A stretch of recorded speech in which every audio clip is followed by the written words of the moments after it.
Hello and thank you for joining me on Viewpoint. The Governor, Sir Ben Bathurst, has invited me to the convent to speak to him as he surpasses just over a year in office, arriving just after the main hearing of the McGrail Inquiry last year. So what's his year been like? What's he been doing? And how does he see his role of Governor? I'll also be asking him about some of the controversies that have made the news, the McGrail Inquiry, the whistleblowers, and more recently the Principal Auditor's report. And I'll also be asking him about the recruitment of the new Police Commissioner at the RGP. Plus, of course, Gibraltar's position as a forward-mounting base for the Royal Navy. On Viewpoint tonight, Sir Ben Bathurst. Sir Ben, thank you very much for having me here at the convent and speaking to you for the first time really in the year that you've been here in Gibraltar. Yes, and a year that has gone past incredibly fast. Well, I want to ask you about that. How has the year been for you? What do you think of Gibraltar and your role as Governor? Yes, I think it's fascinating. I think it comes across as a really well-ordered society, particularly nice people, real sense of community, and I think when you look at the span of sort of charitable activities, a real sort of commitment to people helping each other. What attracted you to the role of Governor? I think it's coming to the end of a sort of 40-year career in the army. There are certain rules actually that the UK government applies to people leaving public service. But actually staying within public service is a great option. It's what I've spent my life in. I've worked very closely with other countries and with the Foreign Office and so forth. So it seemed like me the perfect role. Did you arrive with a predetermined view of what sort of governor you wanted to be? And how much research did you do into the previous governor or governors Yes. to sort of hedge Yes. where you wanted to pitch your Yes. governorship? I certainly did my research and I looked at all the previous 5 governors. In fact, I think I spoke to nearly all of them, and since then we've also had Lord Luce, who was governor over 20 years ago, out today. So I've certainly sort of did my research. But I think then what really struck me, as I said in my swearing-in speech, every one of them was governor at a different time, a different context applied. And so I was really focused on what context applied here. And of course, until recently, I mean, literally for the first year, we haven't known whether we were going to have a treaty or not. So it was 2 very different options. But no, I don't think I deliberately did not come with a preconceived idea of what type of governor, because I wanted to settle in. I mean, it's no coincidence that it's taken a year to do this interview, because I really wanted to get my views, in my own mind, take advice, see what the context is, what applies, what it doesn't apply. So I've taken a very sort of careful and considered approach to it. Before we dip into life in Gibraltar and things that are happening at the moment, I'd really like to ask you about your background. You have an extraordinary background. Your father, a very distinguished person in the military.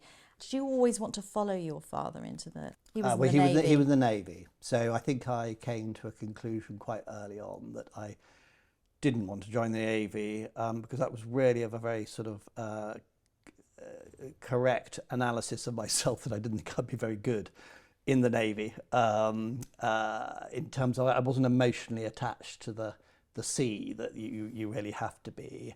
I think there was also a sense of not deliberately not wanting to follow my father's footsteps, but the army's not so different. How did you feel about that? Because there's that rivalry, isn't there, between Navy and Army? Not. I mean, only in sort of light jest. No, I think we both concluded it was a rather sensible idea not to be in the same organisation. And I think for me, what I think I would have had is if I did anything well, everyone would say, oh, he's only got because of his father. And if I did anything badly, everyone would say, oh, he's not nearly as good as his father. So actually it was very mutually convenient. But genuinely, it was I felt my strengths lay in the Army, not the Navy. But I'm very emotionally attached to the Navy and the Royal Air Force, actually, because my grandfather was a pilot in the Royal Air Force. So just tell us a little about your experience in the Army. You were attached to the media, so you're very experienced at arranging interviews, and Yes. you have some background with Prince Harry and the military. I mean, I ran Army Public Relations from 2006 to 2008 at the height of the Iraq and Afghanistan campaigns. But I think when I think back on my Army career, what I like most is the fact I joined as a guardsman initially at the Guards Depot in 1982, and only subsequently was I commissioned after university through Sandhurst. And like all the three services, everyone starts at the bottom and you work your way up. And I've been very privileged to be in the Army at a fascinating time, all the way through the Northern Ireland campaign, through Bosnia, through Iraq, where I went 3 times, and then to Afghanistan as well. And also in between that, doing a range of jobs in the Ministry of Defence, where you really can make a difference. So I don't think I've ever had a day where I've regretted being in the Army, and it's nice now to continue that association as the Commander-in-Chief in Gibraltar, and having very close connections with the Royal Navy, the Army, and the Royal Air Force, and of course other elements like cadets. It's just as well the convent is run like a military machine as well, given your background. I'd like to ask you about how you see Gibraltar in terms of its democracy and how that is discharged here, how you see the community here as well, your impressions of Gibraltar, and also that of your wife, Lady Bathurst. So, I mean, in terms of the community, I just think it's a fantastic community. Our own home is in London, so we have the contrast of going from a really big city to a really small city, and we really like the contrast of that. But just having a society where everyone knows each other, supports each other. Of course, there are some downsides. Quite often, if I am going around schools and if I say what's the best and the worst about Gibraltar, quite often the children will say, because we can't do anything without it being spotted. And, exactly. But actually, in societal terms, I think that's a really good thing, and very strong sort of family connections. The role that all several generations play in bringing up the family is really nice. And in terms of democracy and the functioning of our constitution, which is something that has come under the spotlight recently, how do you see that? Well, on the constitution, which I have on my desk there, and I refer to pretty well every day. Actually, it's a model of clarity, and so I find that really helpful, because I'm really determined to stay firmly within my constitutional role. And when you read the Constitution in full, it really makes it quite clear that other than the special elements that are reserved for the governor, everything else is the responsibility of His Majesty's government of Gibraltar. So I think what we see with Gibraltar is self-governing, and that is a great place to be, albeit I have certain functions which I discharge, but I'm not going to sort of cross the line, stray into other territory. I seem to remember. Is it tempting, though, to sort of express an opinion on No, something? I don't think it. Well, I mean, it doesn't mean to say that I can't have a discussion behind the scenes, but usually I do that in terms of asking a question rather than making a point. I think that's perfectly valid. But no, I'm not going to start commenting on things which, and if you remember from my swearing-in speech, both the Chief Minister and the Leader of the Opposition made it quite clear about governors not getting involved in politics, and I completely and utterly agree with them. It's quite a sensitive issue here in Gibraltar, actually. Can I ask what your thoughts are about the Chief Minister? What's your relationship like with him? Very good. I mean, he's a hugely impressive individual, and I think particularly in terms of the treaty negotiations. So my last job was in NATO. I was the UK's military representative to the military committee. So I was in negotiations every day for hours and hours and hours. And some of that was quite complicated. It was maritime, land, air, cyber, space, nuclear issues. But actually, I've never seen anything as complicated as the treaty negotiations. So to have the continuity of a chief minister who's seen that through, who has the intellectual capacity to deal and the creative ability to try and unlock certain things between the four elements, four parties who are negotiating, is very, very impressive. So we get on very well, but I think both of us are really, really clear of where our constitutional responsibilities start and finish. And that's a good place to be. So no cycling up the rock with the Chief Minister then yet? Not yet, no. So yet, but no, I think we have a very professional relationship, as everyone would expect. And I think it was said before that there's a regular meeting between the Chief Minister and the Governor. It was a weekly one with Sir David Steele. Is that the case with you? Yes. I mean, I think we probably talk every day, but we have absolutely a routine meeting, and I think both of us, because actually that's what the Constitution says, we should consult each other on areas of our respective. So having that sort of dialogue and understanding is really, really important. So, forgive me for referring back to the previous governor. Sir David had a legal background.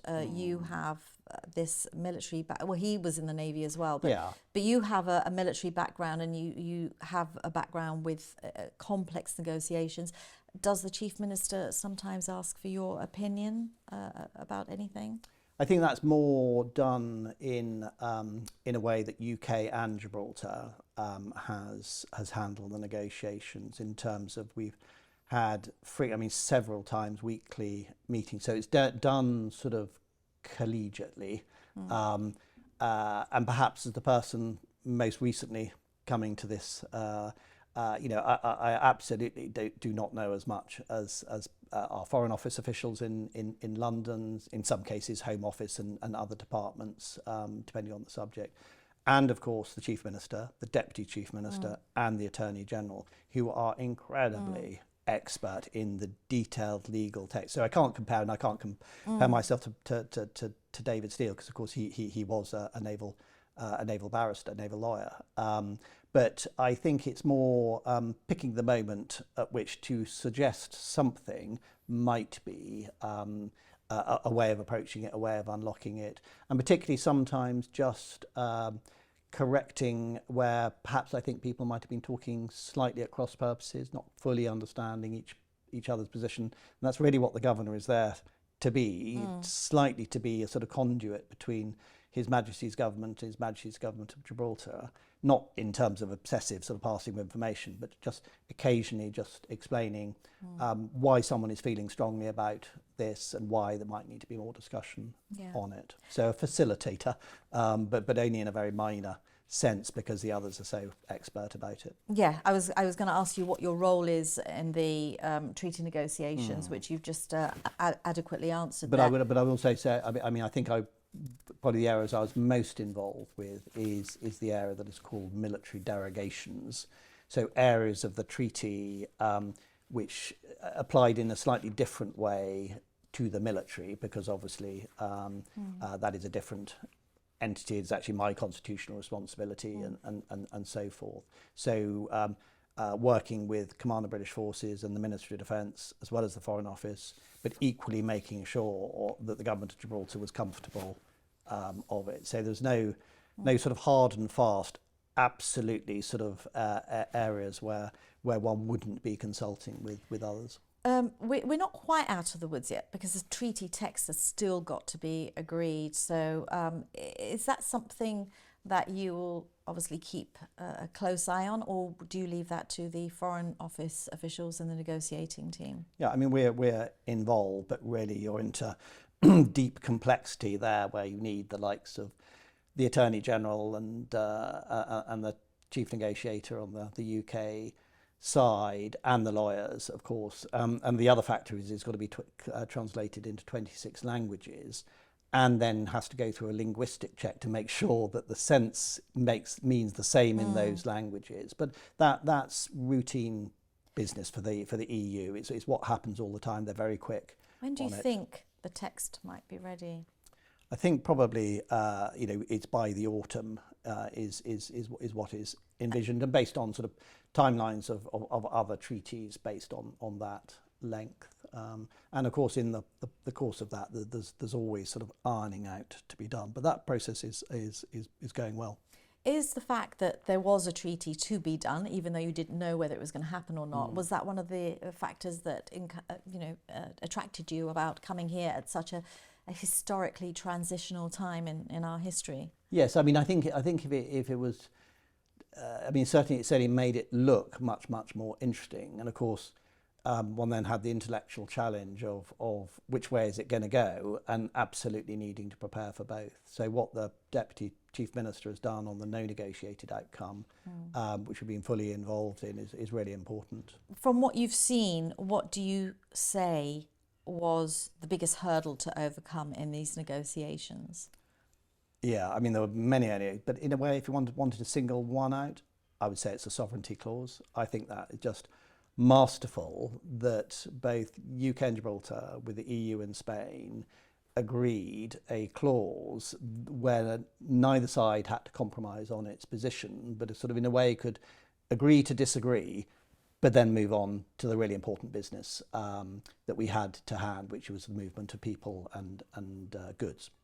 Would you say that was the hardest part to overcome, or not necessarily? Actually, I mean, I wasn't really engaged in it. I mean, I think in a way, as an observer, I was surprised how well that was resolved, and I think that's credit to all sides that was be able to agree. And Minister Doughty was answering questions in Parliament yesterday on that, and he was singling out how that does not mean the sovereignty of Gibraltar is threatened, and equally, the Spanish maintain their view, but you can in life agree to disagree.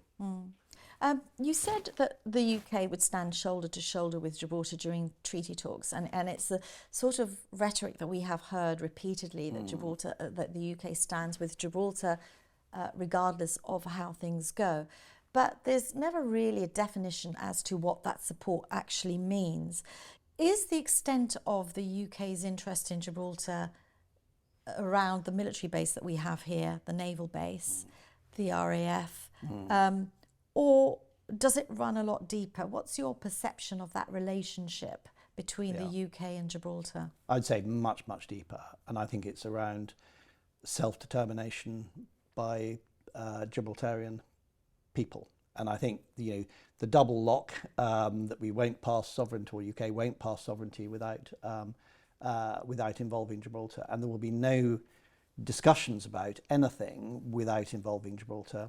And I think you can see that in the way the treaty has been negotiated. So in the Constitution, it says, I as the Governor are responsible for external affairs. Actually, in the treaty, the person who has been in the negotiating room has been the Chief Minister, and at the Chief Negotiator level, it has been the Attorney General. So actually, we've gone beyond where Gibraltar is absolutely involved in every stage, and the Gibraltarian view has been paramount. Do you see Gibraltar's role with the UK evolving or changing in a way as a result of this treaty? I mean, where do you see the role as well of the governor? More governor or less governor? Interesting question, but I think I would revert to my role here is to govern in accordance with the Constitution, and that is the 2006 Constitution. I don't think it's for the role of the governor to start arguing how the Constitution may or should change. That's a matter for His Majesty's Government of Gibraltar and His Majesty's Government back in UK. So I think as a governor, you've got to stick to the task you're given, and that is to govern in accordance with the Constitution at the moment. So you're not looking towards any evolving, changing relationship either with the UK or as your role of governor? No, because I don't think that's my role to take a view on. Let's talk about the appointment of the new police commissioner. For the first time, we have an external candidate who has... First time in 30 years. Yes, 97 was the last time we had... Which was actually the last time there was an army governor. It was General Sir John Chapel. Interesting. So. Can I ask, was the decision to look beyond the RGP a direct consequence of the information that's emerged from the McGrail Inquiry? No, because I think the McGrail Inquiry hasn't reported, so we don't know what the McGrail Inquiry... well, we've heard a lot of We've facts. heard a lot, but I think it's really important not to prejudge and to leave it to Sir Peter Openshaw to come up with his views and recommendations. I think principally the fact that there was only one candidate from the RGP, and in a lifetime of the army, a bit spending the time in the army and doing a lot of selection. I mean, if you have a field of one, there is no competition, and there is a danger in that. So we decided to open it up, and I don't think, just the same as my job was openly advertised, I don't think one's got anything to fear from competition. But was it opened up because of the number of candidates? There was only one, Partly, you said. Partly. Or because you felt that there was something missing internally? Well, I think you can always usefully use wider experience, and when you think about the challenges of a treaty era with no land border, we're going to have to do things slightly differently. But with those challenges come opportunities. Perhaps for me also, it shows that structurally in the Royal Gibraltar Police, we need to have a way to be able to bring on more than one candidate. Maybe the pyramid at the top might be slightly too narrow. And also we need perhaps opportunities for Royal Gibraltar Police officers to serve elsewhere, perhaps in UK and acquired dependency, to get that wider perspective. Well, my next question was going to be how can a candidate from within the RGP ever compete with an external candidate with the vast opportunities and experience that's afforded them that they don't have here? But they've done pretty well so far, because this is the first time in 30 years. So we've had 30 years of internal candidates. We have had one in the form of Owain Richards coming in now. What happens in the future? I mean, I think that's a challenge for the new commissioner. How does he develop and bring on candidates to be his successor from within? And if we ended up with just one candidate or no candidates, then we collectively will have failed. But on the other hand, the resort is you look externally. But we've got work to do to develop our internal candidates and to have a sufficient number that there is actually a competition. The outgoing Commissioner of Police spoke about hardships that the force had been through, and plenty of that has been played out in the media.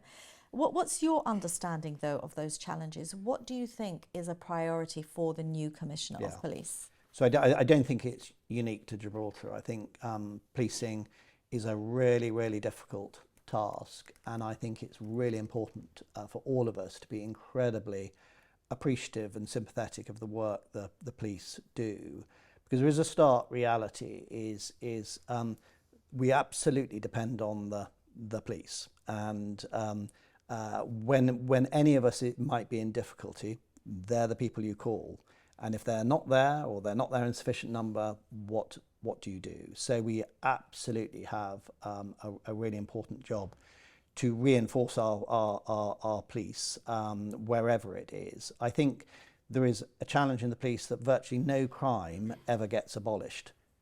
Only new crimes get added to the statute book.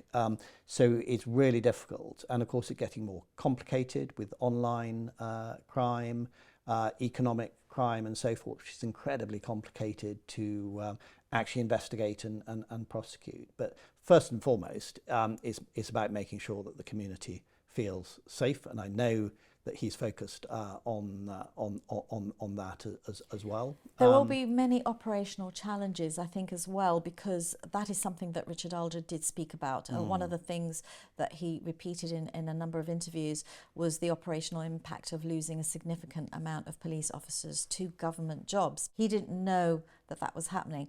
Is there a line there that you feel needs to be more defined between the government, the executive, the politicians, and the running of the Royal Gibraltar Police? Well, of course, we have the Gibraltar Police Authority, and that's where, without prejudging anything, but we have done quite a bit of work looking at how best is a police force governed, and principally you're talking about the separation between setting a policy and operations. Operations are a matter for the Commissioner.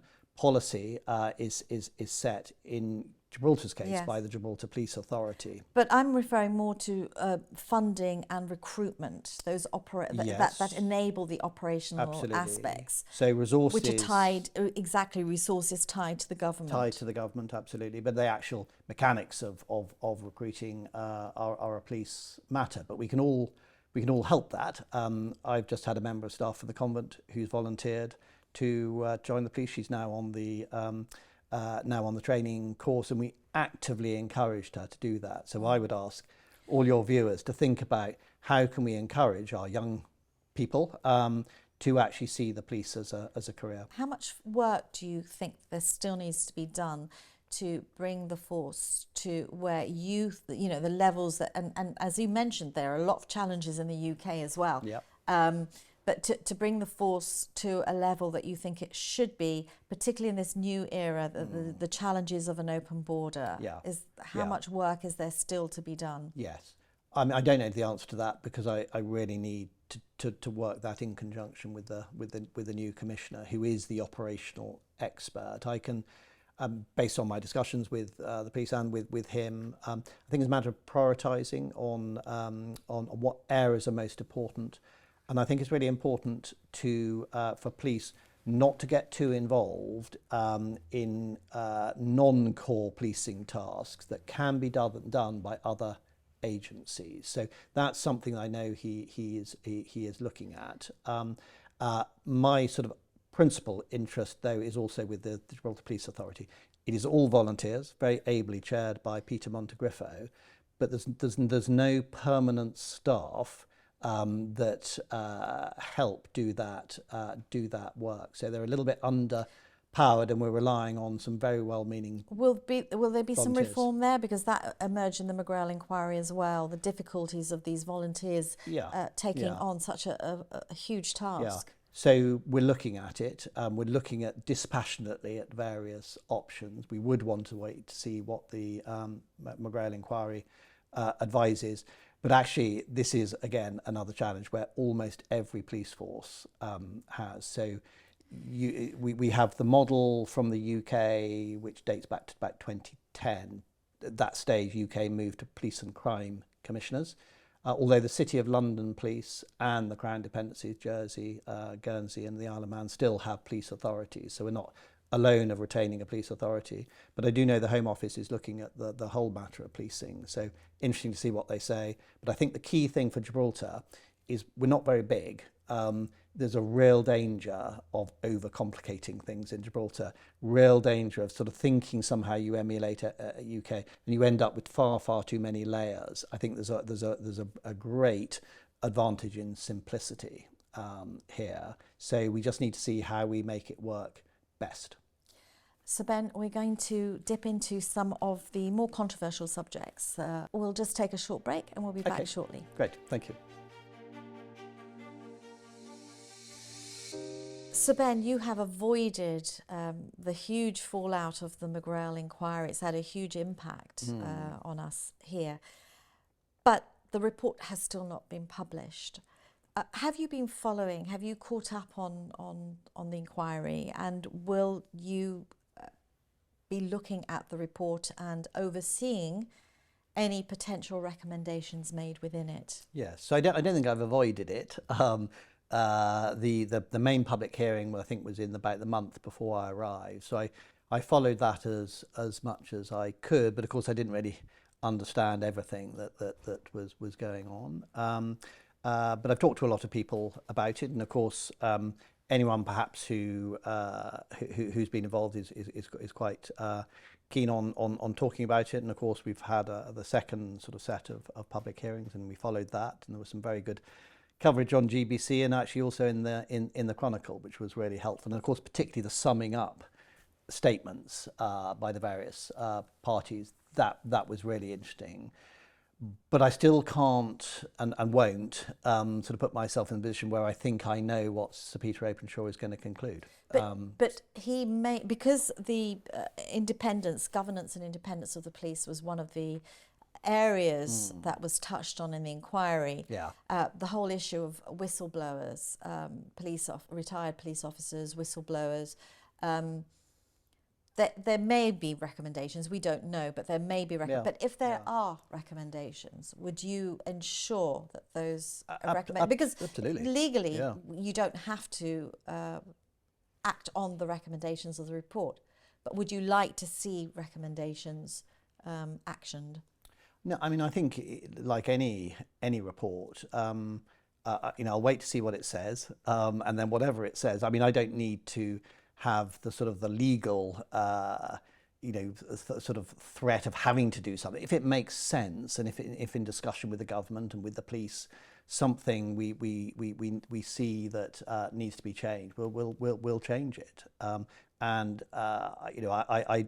never met Sir Peter Openshaw, but I know because of his very distinguished background, he will absolutely come to the right conclusion, and we absolutely need to read and listen and take on board everything he says, and then apply the lessons. But of course, responsibility will lie in all sorts of quarters. I think what my particular aspiration would be is that we work together in whoever has the sort of the formal constitutional legal responsibility, work as a team to actually put right whatever we need to do.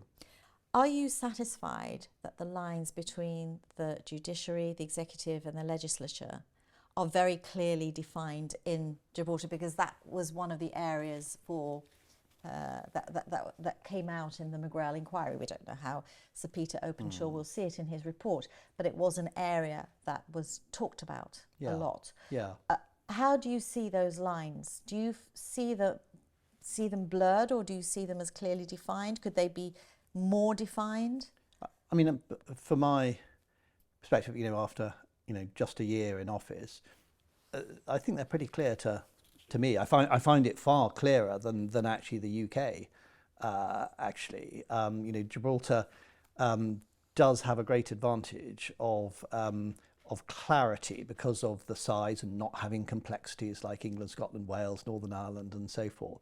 So for me, but I wouldn't say that somehow that Sir Peter Openshaw might not come up with some very, very point with the evidence that he has assessed, and of course I haven't seen all the evidence. I don't have the advantage of his legal background, but certainly whatever it says, we need to pay attention to. But in the end, we have all the mechanisms for changing anything, whether it's the government changing the law, or at some point future changes to the Police Act, or even to the Constitution. So if it's something that falls within your remit, a recommendation falls within your remit, you wouldn't shy away from following through on recommendations, no matter how difficult perhaps, or... No, because I think not to contradict what I said about legal, because I'm legally responsible under the Constitution to do so, and I wouldn't shirk that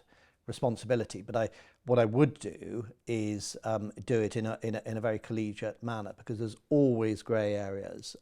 We mentioned earlier about the divide between policy on the police and operations. There's always going to be a seam somewhere, and there's always going to be slightly different interpretations, and you get round that by working together and consulting, as the Constitution says. And we have the great advantage of a new commissioner coming in with vast experience for the Metropolitan Police and from Dyfed and Powys Police. And with the new chair, Peter Montegriffo of the GPA, we will be able to solve that, along with taking some very, very useful legal advice from lawyers who absolutely know the exact meaning or interpretation of the Police Act, which actually is slightly difficult to interpret in certain places. So there could be potentially improvements there.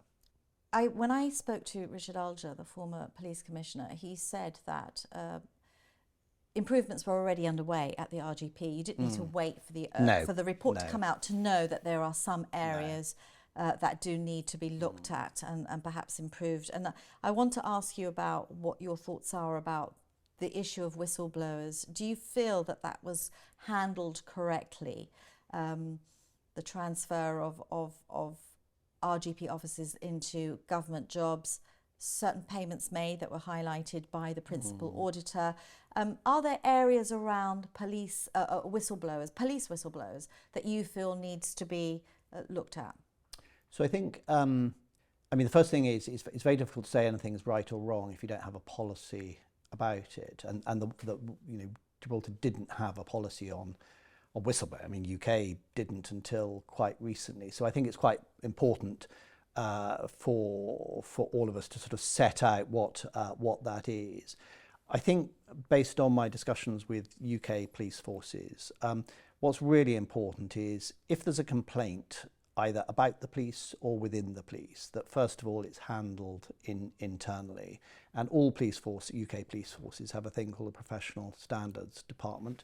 Gibraltar has one, but my observation is things are too quick to move past that, and it's quite small, and arguably the Commissioner needs to look at whether that should be a little bit bigger, and it goes immediately to the Gibraltar Police Authority, a volunteer body trying to deal with a whole range of complicated things. So I think we need a better streamlining of where lower level complaints can be dealt with internally as the first course of action. And then there is a sort of a graceful escalation if people are not satisfied and what have you.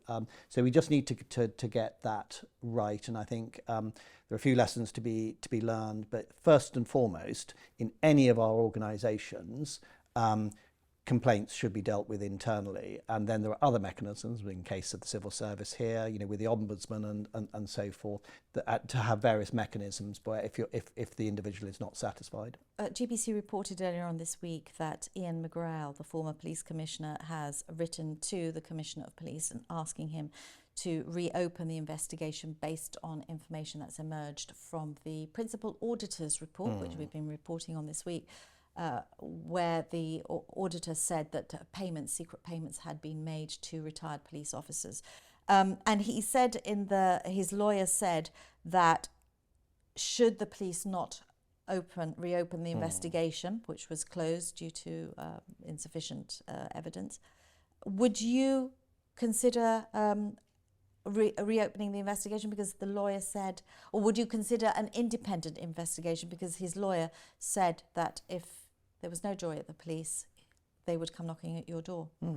I think I can't really comment on that because I haven't seen the information that has been passed to the Commissioner, but I think what any police officer would do at any rank, they would look for whether there is new evidence that would warrant opening the investigation. It has been investigated twice last year independently. So it would need to be new evidence. But if the RGP decide that they're not going to, would you follow through on that? Would you just agree with them, or would you look at it independently yourself?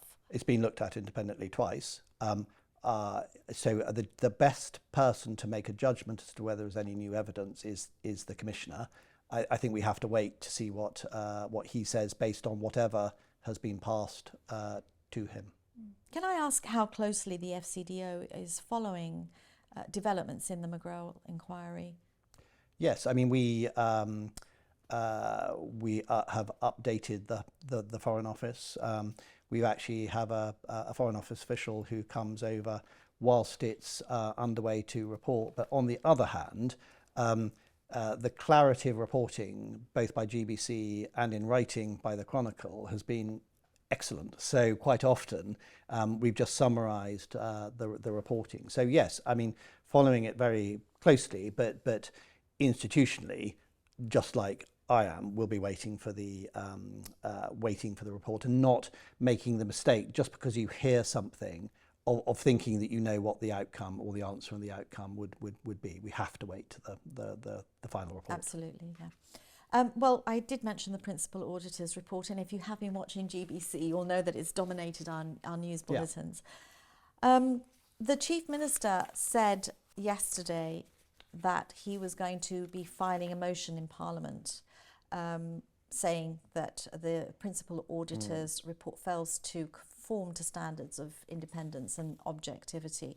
Now, given your role as a guardian of Gibraltar's constitution and ensuring good governance in Gibraltar, do you have any concerns about the motion which seeks to reject parts of an independent and constitutionally mandated report? Do you have any concerns about the filing of that motion at all?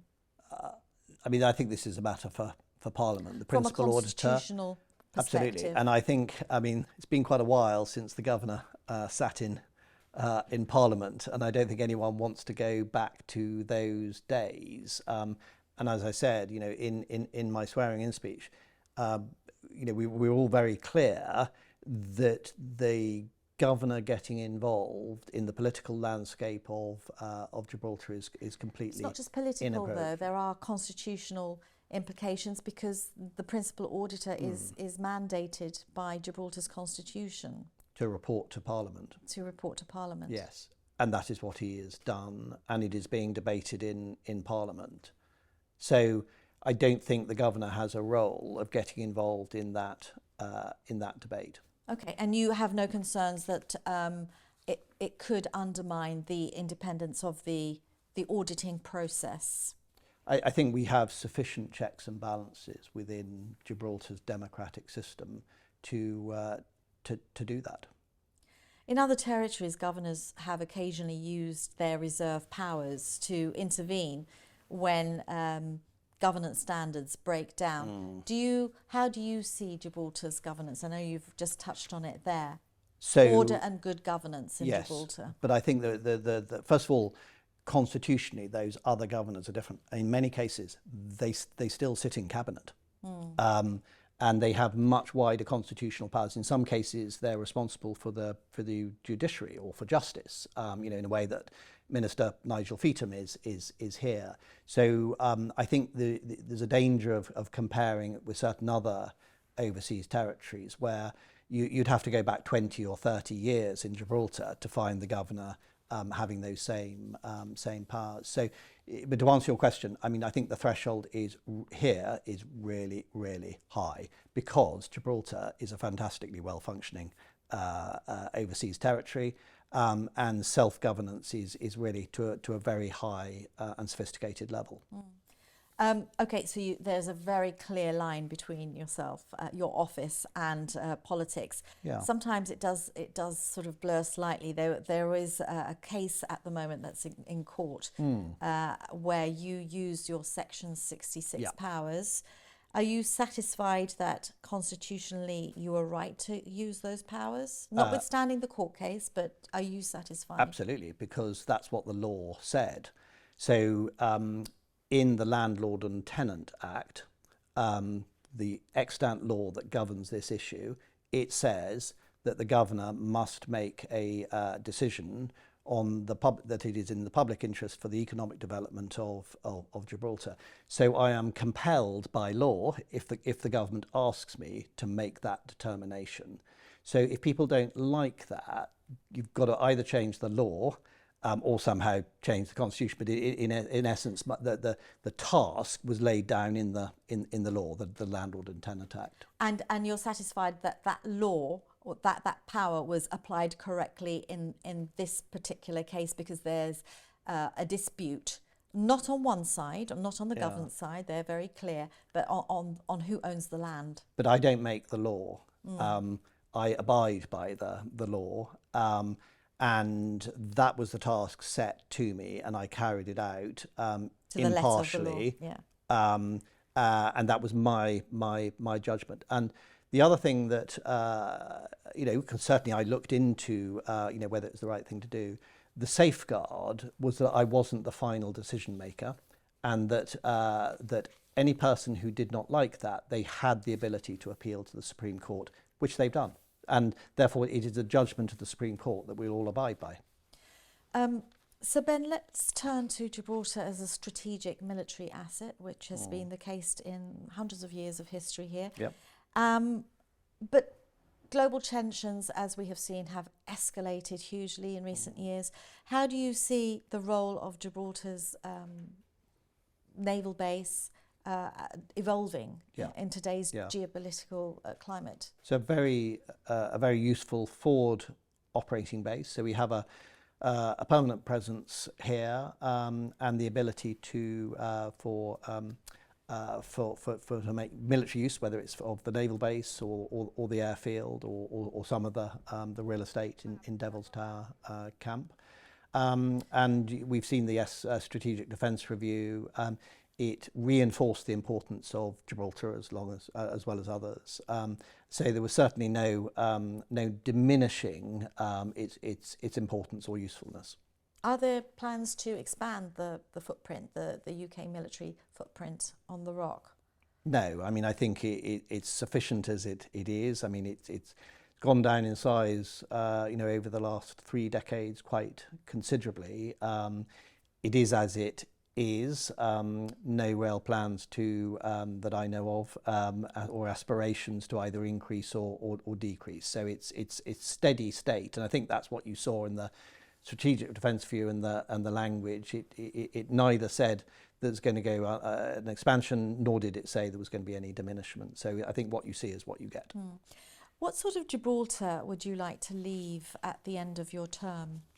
And that's a really hard question. I think one where particularly we've successfully implemented the treaty. I think that's probably the key thing. And we've had the political announcement, as you touched on, now going through the legal text, then there'll be ratification, but then we've got to implement it.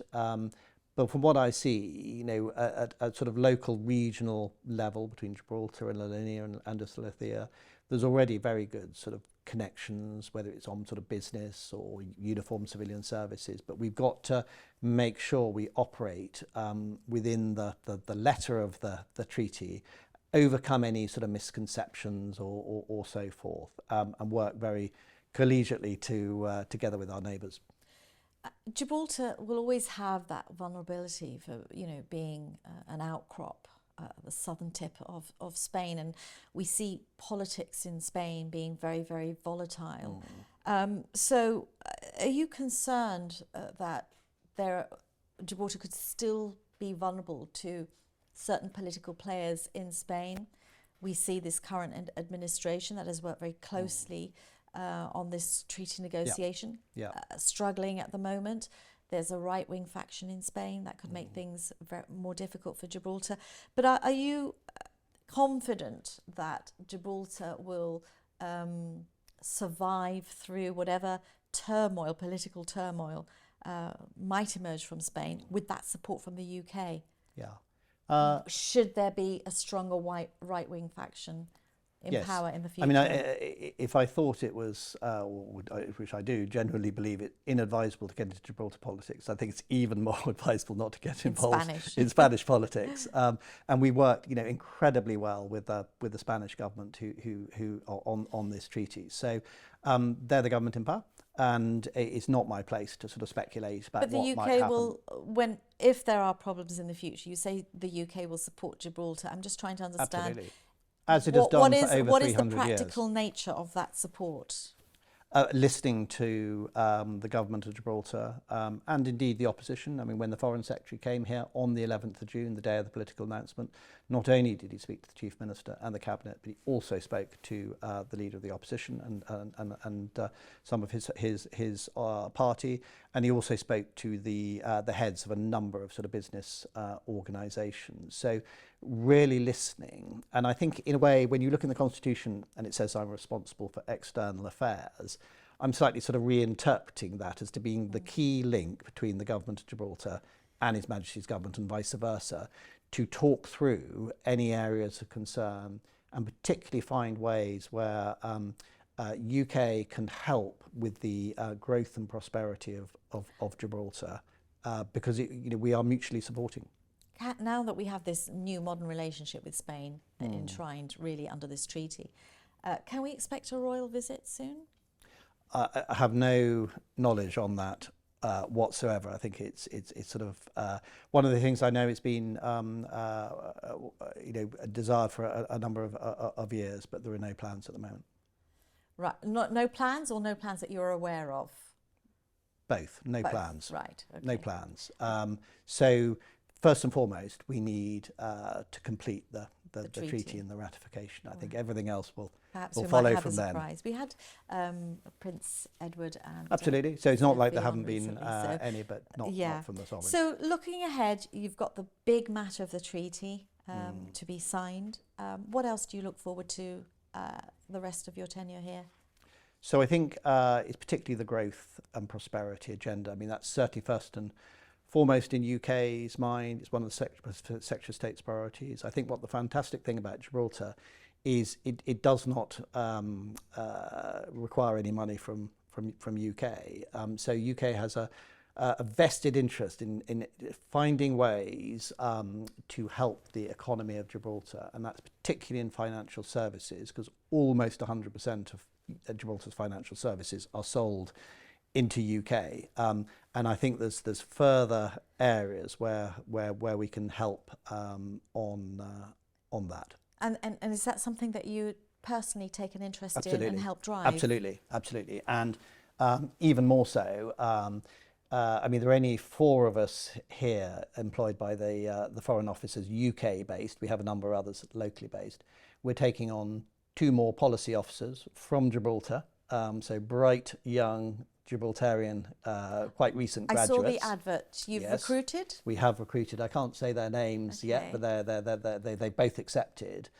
Really fantastic, capable people, and that will help us both in connections with areas of Gibraltar society, businesses and so forth, but to be able to work internally to help us shape how we're going to approach an issue. And that might be canvassing Government of Gibraltar's views, particularly Nigel Feetham's views, whether it's sort of gaming, insurance, etc. But then also working back through the Foreign Office to link up with other government departments to get this dialogue. And then in many cases, direct dealing between Gibraltar government ministers and UK government ministers, just as we've had on health, for example, and Gemma Vasquez, talking regularly to UK ministers and so forth. But being that ability to sort of prepare the ground, open the doors, encourage people to come and have a look, see where else we can go. That's really important. But there are other areas, you know. Sort of climate and nature is another element right up, as obviously as well as defence and security. So when you look at the UK's priorities, I think you can find direct parallels in Gibraltar where we can work together. Excellent. Well, Sir Ben, thank you very much for speaking to us, and I look forward to speaking to you perhaps, I was going to say another year, but maybe when the treaty is done, and gauge how far we've come in those areas since you took office. So Great. That's fascinating. Well, thank you, Ros. Well, my thanks to Sir Ben Bathurst and also all the staff here at the convent for inviting us in for this interview. Well, Viewpoint takes a short break over the summer but returns in September. Until then, good night.